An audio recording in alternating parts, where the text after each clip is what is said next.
JP, gaano kalaki ang itinaas sa demand ng mga light e-vehicles at kailan isasagawa ng LTO yung malawakang panguhuli sa mga dumadaan sa major roads?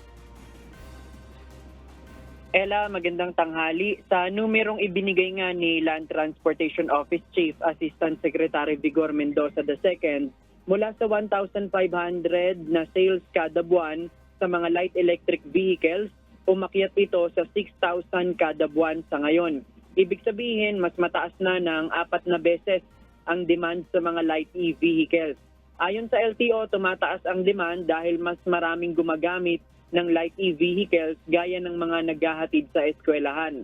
Ayon naman sa ahensya, sa ngayon ay hindi pa nila maipatutupad ang malawakang crackdown sa mga unregistered e-vehicles at pag-ban nito sa mga national roads.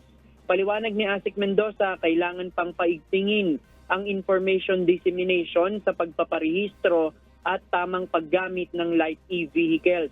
Makikipag-ugnayan din sila sa mga LGU upang tukuyin kung saang mga kalsada lamang papayagan ang mga light e-vehicles.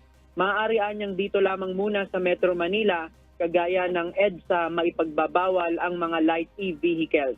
Sa ngayon, hinihikayat ng ahensya ang mga nagmamay-ari ng light e-vehicles gaya ng e-trikes at e-bikes na magparehistro sa ahensya.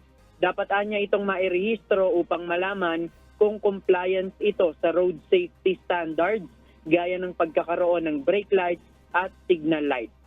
Yan muna ang ating latest live. Balik sa'yo, Ella. Maraming salamat, JP Nunez.